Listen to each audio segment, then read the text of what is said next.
आशा करता हूँ आप सब लोग अच्छे होंगे और मौका मिला कि चलो मैं एक वीडियो बनाऊँ आप लोगों के लिए एक अच्छे संदेश के साथ। तो जो परमेश्वर ने मुझे जो आशीष दी है उस आशीष को मैं साझा करना चाहता हूँ, उन जिम्मेदारी को, उन परमेश्वर के वादे को जो परमेश्वर ने वादा किया है अपने वचन से। इब्रानियों के पत्री और उसका 13 का 5 में, मैं तुझे कभी ना छोड़ूंगा और न त्यागूंगा। उसी इब्रानी 13:8 में लिखा है, यीशु मसीह आज और कल एक सा है। तो सबसे पहली बात, परमेश्वर के स्वभाव वही है, वचन वही है, आत्मा वही है। परमेश्वर का प्रेम और करुणा और न्याय और उद्धार वही है, बदलता नहीं है। कई बार मनुष्य की जो हालात है, हमारे जो हालात है वो बदल जाते हैं। कई बार परिस्थितियों की वजह से हमारा जो विश्वास है वो थोड़ा से डामाडोल हो जाता है। कई बार परिस्थिति कुछ ऐसा बन जाता है, जैसे बच्चों को लेकर, पत्नी को लेकर, पति को लेकर, घर को लेकर, घर कैसे चलाना है, बच्चों को कैसे पढ़ाना है, कर्ज हो गया है कैसे उनको छूटना है, या हम जो है मोबाइल का बिल नहीं दे पा रहे हैं, पानी का बिल, पेट्रोल डीजल का बिल, कैसे चलेगा हमारा घर, कैसे हम घर वालों के पेट पालेंगे। कई बार ऐसा परिस्थिति देख के सवाल खड़ा हो जाता है, क्योंकि हम जिस देश में जीते हैं, जिस भारत में हम जीते हैं, हर तरफ जो है महंगाई है, हाहाकार मचा है। और हम ये भी देखते हैं कि चारों तरफ पाप, दुष्टता, या हर व्यक्ति के अंदर में लालच है, स्वार्थ है, हर व्यक्ति में जो है झूठ है, व्यभिचार है, पाप है, मूर्ति पूजा है, हर प्रकार के पाप में लीन है।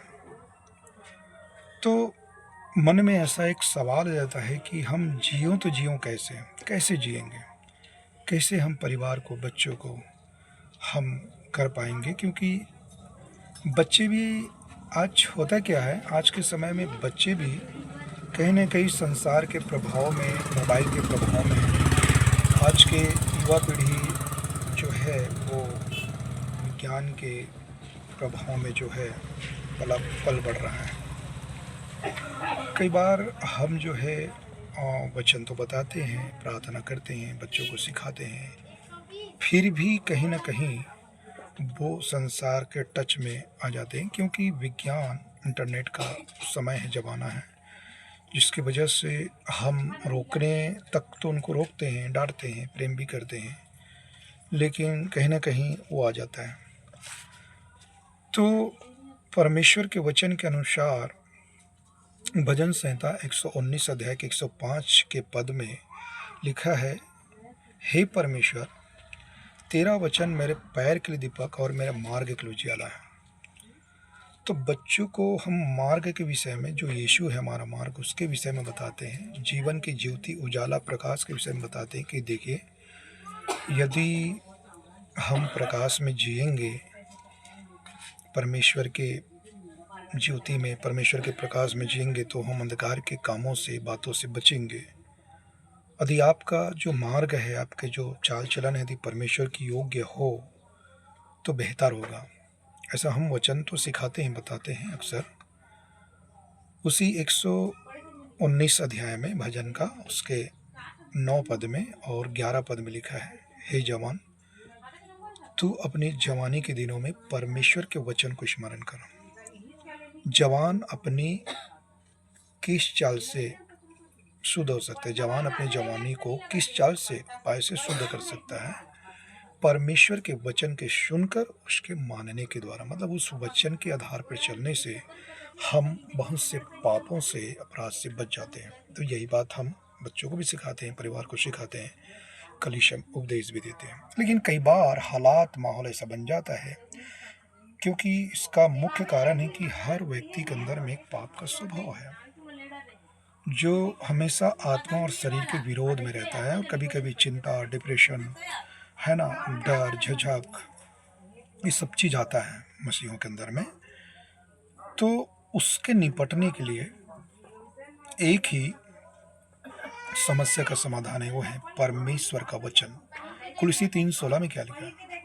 सबसे ज़्यादा अधिकाई से परमेश्वर के वचन को अपने हृदय में बसने दो, ताकि उस वचन के सहारे में हम उस डिप्रेशन से, चिंता से, तकलीफ से मुक्त हो जाएं। साथ में हम जो है परमेश्वर की आत्मा से, पवित्र आत्मा के सामर्थ्य के द्वारा और वचन की शक्ति से हम चिंता से, डर से, झिझक से, शैतान की हर चाल से हम निपट सकते हैं। तो मैं बताना चाहता हूँ कि आज हर व्यक्ति समस्या में है, तकलीफ में है, पीड़ा में है, दर्द में है, कुछ न कुछ परेशानी में है, जिसकी वजह से एक सच्चा मसीही जो है स्वतंत्र से नहीं जी पाता। तो मैं बताना चाहता हूँ एक सच्चा मसीही को क्या करना चाहिए। परमेश्वर का वचन इब्रानी 4:12 में लिखा है, दोधारी तलवार है। उस वचन के सामर्थ्य में, पवित्र आत्मा के सामर्थ्य में, जो स्वयं परमेश्वर हमारे अंदर में पवित्र आत्मा, उसके सहारे से हम हर मुकाबला, हर डिप्रेशन, टेंशन, हर चिंताओं से, हर दुख से प्रभु आज़ाद कर सकते हैं। चाहे परिस्थिति कितना भी हो, उसके बाद भी हम आनंद के साथ यीशु की आराधना कर सकते हैं, प्रार्थना कर सकते हैं, वचन पढ़ सकते हैं। यीशु और यीशु के वचन के सामने कोई ऐसी समस्या नहीं है, या इंसान या शैतान, जो यीशु के मुकाबला कर सके, क्योंकि स्वयं यीशु मसीह ने शैतान और समस्या को हराया है। तो मेरे प्रियो, बस ये कहना चाहता हूँ मैं और आप परमेश्वर के वचन और पवित्र आत्मा के सहारे में विश्वास के साथ, प्रार्थना के द्वारा बड़े से बड़े समस्याओं को हम हरा सकते हैं, जीत सकते हैं, और अपने बच्चे, परिवार को, कलीसिया को वचन और आत्मा से सिखाकर सही शिक्षा और सिद्धांत के साथ हम भरपूरी और आनंद के साथ यीशु के साथ इस दुनिया में जीवन बिता सकते हैं। आमीन।